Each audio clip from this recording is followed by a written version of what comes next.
बिस्मिल्लाहिर्रहमानिर्रहीम। ये असल में प्राइमरी लेवल का प्रोग्राम है। सेकेंडरी लेवल का हो रहे थे प्रोग्राम स्टेम के, तो हमने भी कहा कि क्यों ना हम भी प्राइमरी लेवल के एक प्रोग्राम करें जो बच्चों के जो प्राइमरी लेवल के बच्चे हैं वो आगे दिखाएं कि कितना काम कर रहे हैं। ये बच्चों ने मुख्तलिफ अजला से आए हैं। ये हमारे 5 डिस्ट्रिक्ट हैं जो इसमें अपीयर हुए हैं, मुख्तलिफ दूर दूर के इलाकों से। जैसे कि मैं अभी स्टार पे गया तो ठुल्का जो बलूचिस्तान के बॉर्डर का स्कूल था वो भी यहाँ पर आया है। असल में ये बच्चों को अवेयरनेस देनी है, बच्चों को और लोगों को दिखाना है कि भाई गवर्नमेंट के सेक्टर में आजकल पढ़ाई हो रही है और एजुकेशन को आगे ले आना है। बस इस वजह से हमने ये प्रोग्राम किया है। अज जो कोई प्रोग्राम है वो स्टीम कॉम्पिटिशन के हवाले से है।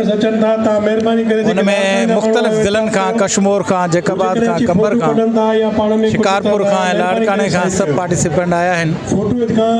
ये स्टीम कॉम्पिटिशन जो है बारन जे जो है क्रिएटिव जो सलाहियत है उनके उजागर करण, बारन जो कॉन्फिडेंस वधाएं, कोर्स के कवर करण, बारन में साइंसी लाड़न तरफ जो है रुझान पैदा करना है। अल्हम्दुलिल्लाह ये जगह डायरेक्टर स्कूल एजुकेशन जी कावश आहे उहा लख आफ़रीन लाइ साईं खे असां सलाम पेश कयूं था जो प्राइमरी लेवल ते रीजन सतह जो प्रोग्राम करे पहिरियों दफ़ो हुन पाण मञायो आहे।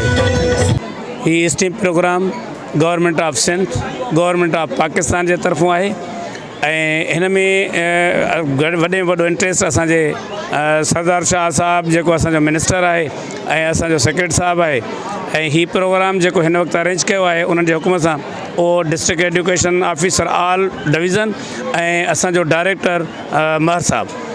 ही ॾिसो त केॾो प्रोग्राम भलो आहे। ही स्टीम जे नाले सां ॿारनि जी हिकिड़ी तालीम बि आहे, अवेयरनेस बि आहे ऐं साबित करे थी स्टीम त असांजी काई बि शइ जेका तव्हां बेकार करे रोडनि ते रस्तनि ते उछले था छॾियो उहा बेकार न आहे, उहा बि कम जी आहे। उहा ॿारनि ऐं उस्तादनि जी महिनत सां तव्हां जेको साबित आहे त हीअ जेके बि शयूं पियूं आहिनि इहे उन्हनि पननि मां ठहियल आहिनि, उन्हनि प्लास्टिक जे बोतलुनि मां ठहियल आहिनि, उन्हनि जे ॿुजनि मां ठहियल आहिनि, उन्हनि शीखुनि ऐं तारुनि मां जिन खे बेकार करे उछलियो थो वञे, जंहिंजी का हैसियत नथा महसूसु कयो त उहा ॿार उन मां ही ॾाढो सुहिणो जेको आहे सो मॉडल ठाहे हिते आया आहिनि ऐं तव्हां असांजे साम्हूं ख़ूबसूरत माना इहो बि हिकिड़ो मैसेज वञे थो असांजे मुआशरे में त काई बि शइ बेकार न आहे, हर शइ जी पंहिंजे वक़्त ते हैसियत आहे। ई त जेको असां ॿारनि खे सभु रिटन में शयूं पढ़ाईंदा आहियूं, सेखारींदा आहियूं, बुक्स में पढ़ंदा आहिनि, लेकिन उहे शयूं प्रैक्टिकल वर्क में अची वञनि, ॿार सिखनि ऐं उन सां ॿार वधीक एक्टिव थिए थो। जॾहिं सभु शयूं ॿार प्रोजेक्ट वग़ैरह जेके प्रैक्टिकल वर्क कंदा त उन सां अञा वधीक उनखे सम्झ पवे थी हीअ शयूं कीअं ठहंदियूं, कीअं ॿार सिखनि था पिया। अॼु जो जेको प्रोग्राम आहे 3 शयुनि ते मुश्तमिल आहे। हिकिड़ो कल्चर खे पंहिंजो कवर कयो वियो आहे, ॿियो आर्ट खे कवर कयो वियो आहे, ऐं पंहिंजो साइंस जा जेके मॉडल्स वग़ैरह आहिनि उन्हनि ते सॼो जेको समूरो कमु आहे उन जे सिलेबस मां ई थियो वियो आहे। Thank U. ऐं हीअ भाई असांजे स्कूल जो नालो बॉयज़ प्राइमरी स्कूल आहे ममताज़ाबाद। हीअ असां ठाहियो आहे सिज ग्रहण तॾहिं थींदी आहे जॾहिं सिज ऐं ज़मीन जे विच ते चंड ईंदो आहे।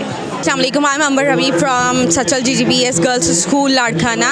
ऐं जेको STDA जो हिननि जो प्रोग्राम थी रहियो आहे स्टेम कॉम्पिटिशन हिननि जो ॾाढो बहितरीनु आहे। It's very competitive. सभिनीनि स्कूल्स ॾाढो बहितरीनु परफॉर्म कयो आहे। सर वारनि जेको बि अरेंजमेंट करायो आहे असांखे शॉर्ट लिस्ट कयो पंहिंजे लिस्ट मां। Thank you so much to them also steam competition में ऐं thanks a lot to them असांखे एतिरो ॾियण लाइ क्राइटेरिया असां उन्हनि जो मैच करण जी काफ़ी कोशिशि कई आहे, बल्कि हिते काफ़ी कॉम्पिटिशन बि आहे।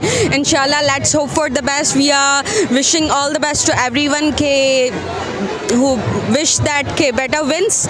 इंशाल्लाह असांखे बि रिज़ल्ट जो घणो खां घणो इंतज़ारु आहे, हू विन्स।